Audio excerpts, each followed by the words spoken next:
في وسط زحمة الأيام ساعات بيعدي علينا ورق منسي، ورقة ممكن تكون سر بداية جديدة أو لحظة فارقة في حياة حد تاني.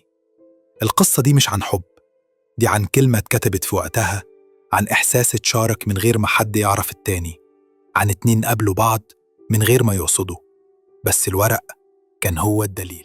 أنا اسمي مو. كنت فاكر إن الدنيا قفلت أبوابها كلها في وشي، طرد من الشغل، مشاكل في البيت، ومفيش أي باب بيتفتح. وأنا اسمي جنى، كنت بشتغل في مكتبة صغيرة، بحب الهدوء والكتب، بس عمري ما توقعت إن ورقة منسية جوه كتاب هتغير لي حياتي. يومها كنت تايه، قاعد في الميكروباص ومش عارف نازل فين. وقعت مني ورقة كنت كاتب فيها حاجات كتير، أحلامي، وجعي، حاجات ما بتحكيهاش لحد. الورقة دي لقيتها بين صفحات كتاب كنت بشتريه من سور الأزبكية، قريتها كأني بسمع حد بيصرخ من جوه، فقررت أكتب رد ورجعت الورقة مكانها.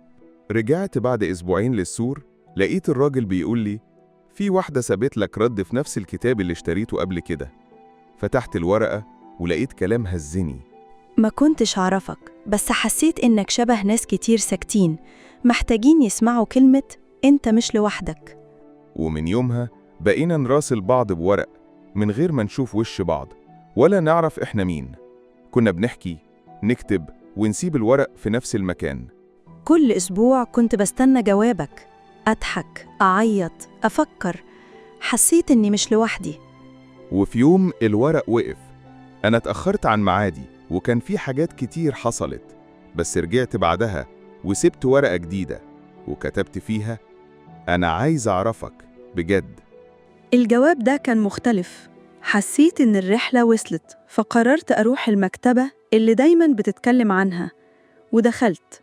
والأول مرة شفتك، مش محتاج تسألني إزاي عرفتك، الورق كتب كل حاجة. وقتها فهمت، مش كل القصص لازم تبدأ بحب، في قصص بتبدأ من ورقة وتتحول لحياة. والورقة المنسية بقت أول صفحة في كتابنا الجديد. مش لازم نعرف بعض علشان نحس ببعض، ومش دايماً النهايات لازم تكون حب. ساعات الحكاية كلها بتبدأ من صدفة، من ورقة، من كلمة اتقالت بصدق. مو وجنى لقوا بعض مش في الزحمة، لكن ما بين السطور، واللي بين السطور عمره ما بيتنسى.